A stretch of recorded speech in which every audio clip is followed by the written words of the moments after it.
So you have an idea for a business and you want to know, is this from God? Is this from the enemy?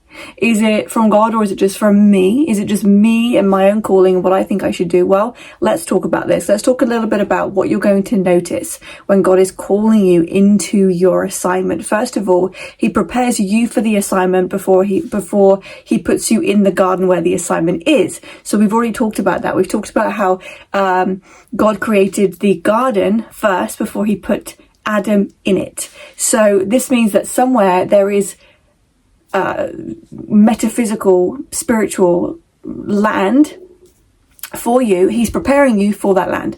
So you're going to notice that before you are called, you are going to be refined. Your characteristics are going to be refined. Maybe the way you look is going to be refined. Maybe the way you act and react is going to be defined. Just certain characteristics. You're just going to notice going through a bit of a transformation. And this is because he's preparing you for something that he has for you. So if you're someone that's like, oh my gosh, this year has been insane, but if I look back, I barely recognize myself. Well, it's very likely that he's actually preparing you for an assignment, which is very exciting because this is the whole reason we're here. So he's preparing you. Now, when you're getting close to it, what you're going to notice is that God's going to start bringing the resources that you need. But here's the hiccup. People think that they are waiting on God when God is actually waiting on them. So this is where you see that freeze point, because what we notice is that people will say, oh, I feel like I have a calling, but I'm just waiting for God to bring the resources. God is waiting for you to start so that he can actually bless the work that you're doing. Do you see? So people are, well, I've been waiting for like how many years for him to do something? He is probably very likely waiting for you to take a move, because God will bless the work that you do. And if you're not doing any work, there's nothing to bless. There's nothing to multiply, and there's nothing that is fruitful. So you don't need certain things that you might think you need. Like, for example, people go, well, I have this huge vision and I'm going to need money. I'm going to need cameras. I'm going to need these people. I'm going to need this, that, and the other. Yeah, maybe. And that will come, but you have to start somewhere. So you might see yourself with a mighty podcast where you have a lot of people following you and a lot of people listening to you, and that could very well be where God is taking you, but you're going to need to start with your phone. You're going to need to start with your phone and YouTube or something like that. You're going to have to start with what you have now, with the resources that you have now. So basically, what is it you have right now that you can do something with? And this goes back to the scriptures with the oil, with the woman with the oil. What do you have in your house? Well, all I have is this oil. Well, she found a way to multiply that. You need to see what you have with you right now, because what you have around you right now is the gift that God is calling you into, the assignment that God is calling you into. So it could just be, I don't really have anything physical, or I really don't, but I've got things in me. I've got this knowledge and that knowledge. I've got this wisdom, that wisdom. I've learnt this. I went through that, this part of my life, and so it's taught me this. Well, you have a gift for people. And if you're a teacher, then teach it. And if you are a speaker, then speak about it. And if you're a painter, then paint about it. And if you're a dancer, then dance about it. Whatever gift he's given to you, that is part of your assignment. Your assignment will combine your talents. We've done a video about this. Your talents with your history and the way you see the world. That's the combination that I give to my clients when they're looking for what their assignment is. So you're going to notice that.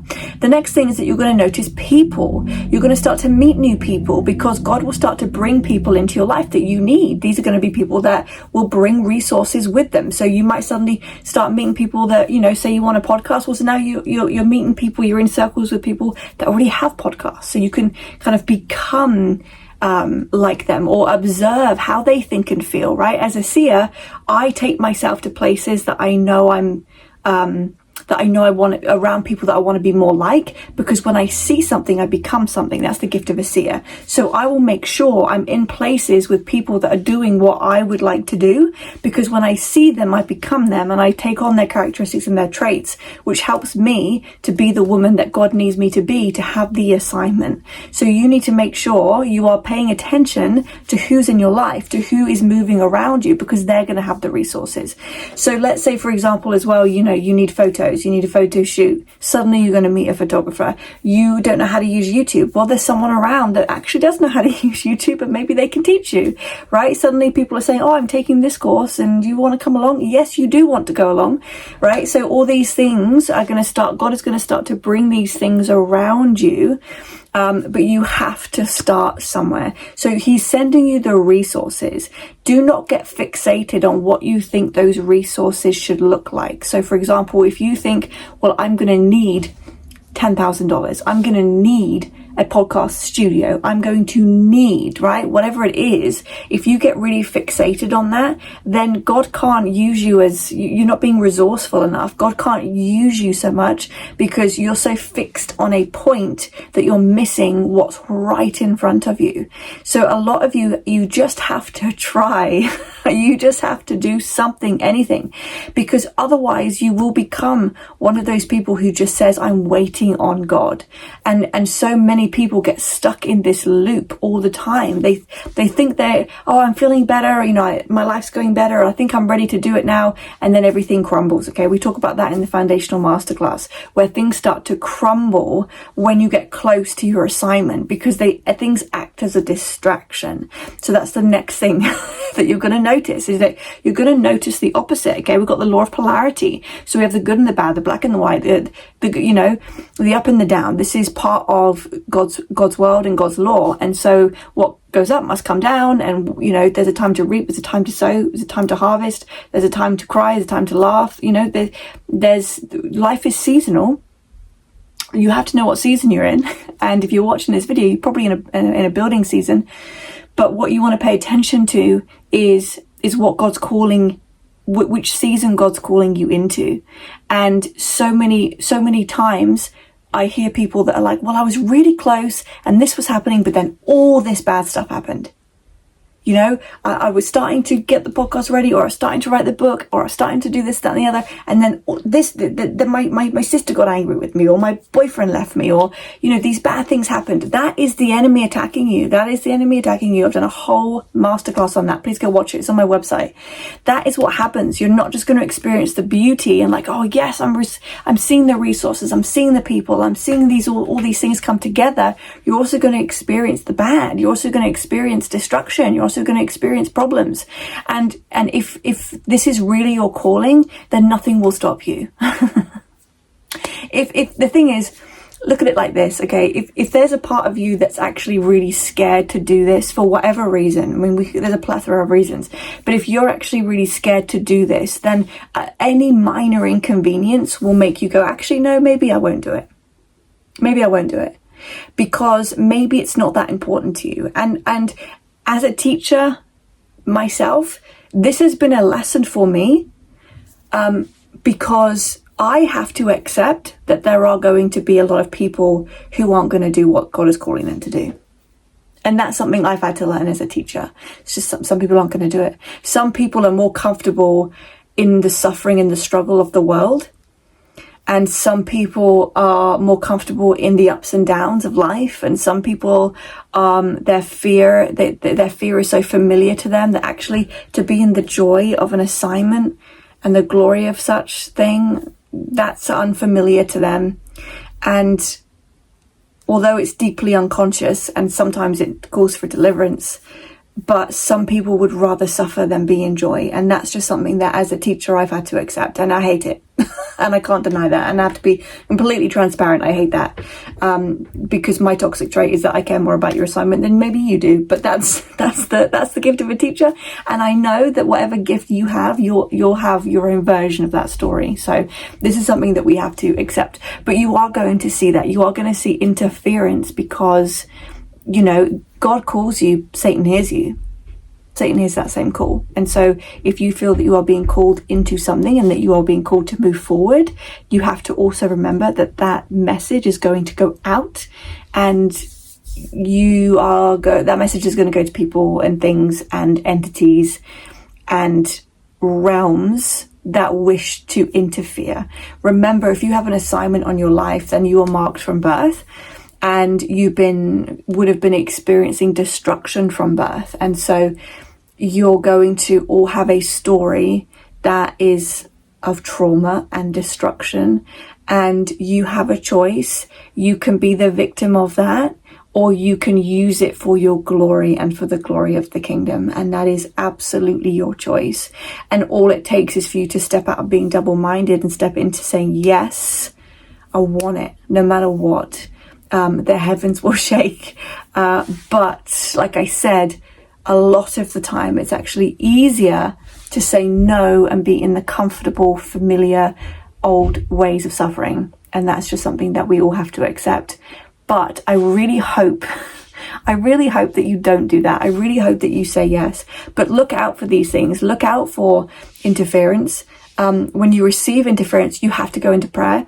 You have to go into a fast. If it's really, really, really intense spiritual warfare, you have to go into a fast. The Lord called me into 40 days, for one meal a day for 40 days to prepare me for my ministry, which I believe is so godly and glorious. It delivered me completely, right? And now I teach it, and now I take other women through it, because it changed my life completely. It completely prepared me for what he was calling me to do.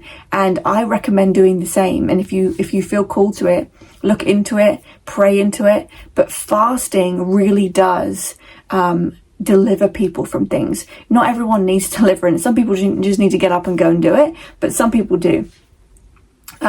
So look for the destruction and look for the glory. Look for the people who's trying to help you, and what are people saying about you. You know, your gift, people have been telling you what your gift is since you were very small. People have said to you, wow, you're such a gifted writer, wow, you're such a good speaker, wow, you're such a beautiful dancer, wow, you're such a good drawer. People have been telling you what it is forever, and you've just said, oh, thanks, and that's it, and not done anything with it. You're going to have to get really comfortable with being uncomfortable, and you're going to have to be comfortable with being seen and being different and standing out. Hopefully, if you're anything like me, you have always wanted to go against the grain or go against the crowd, but maybe not. But if that scares you, then subscribe and stick around to the channel, because that stuff doesn't scare me. I'm terrified of blending in. I'm terrified of being in the crowd, because I know that this is Satan's world and I wish to be no part of it. But some people don't understand that yet. And so I offer you confidence today to actually step up against the system in the world, because it's not built for God's children. And my assignment, the assignment on my life, is to take women out of a system that wasn't created for them, that wasn't created for God's children. Because the system that you're in, if you have a job, a job, a just over broke, if you have one of those, you're very much in a system that wasn't created for you, wasn't created for God's children. It was created for the enemy's children. And if you do not think you are one of them, if you have been saved, then it's time to now buy your life back. That's what it is. It's time for you to buy your life back. It's time for you to get really angry that you've wasted however many years in a job or a system that was never made for you, and that all those years that you could have been intimate with God and been on a really fulfilling and important assignment from him. You could have been doing that for 20 years, 30 years, 50 years, I don't know. And you haven't, because the system lied to you, because the system's turned you into a slave. And if that doesn't make you so angry that you want to run the other way, then that's okay. I have to accept that. But may I encourage you to at least think about it. If anything, let this be a mustard seed. I hope this video has helped you. I'm sending you so many blessings. There's so much love here for you. Please come back. Please come back and stick around. Please come back and talk about these things. Come to my challenge. Come to my 3-day quit your job challenge. It will get you started. It will give you the steps that you need, the ABCs, the 1, 2, 3s to get you out of a job and into your calling, because life is short and we're only here for one reason, and that is to glorify our Heavenly Father. And there is nothing else under the sun, and we know that. And there is nothing else that's fulfilling apart from living your assignment. The definition of success is that you know why you're here and you're executing it, and there is nothing else around it. It doesn't matter what else you have. It doesn't matter what marriage you have, what house you have, what car you have, what money you have. It doesn't matter where you travel. It doesn't matter. There's nothing worldly that is important. And the ironic thing is that when you follow the kingdom, when you chase the kingdom, when you seek after God, all those things will be brought to you. You will have the life that you always knew you were supposed to have. Because I know that you know that. I know that you know, like, this isn't it. There's so much more. I'm supposed to be somewhere else. I'm supposed to be somewhere else. I know that you feel that way because everyone tells me that. Yes, you're right. You are supposed to be somewhere else, and your life is supposed to be different. But it starts with the kingdom. Starts with the kingdom. Matthew 6:33, seek first the kingdom. Okay, seek first the kingdom. Everything that you need will be brought to you. Seek first the kingdom and his righteousness. I hope this video helps you. Stay blessed.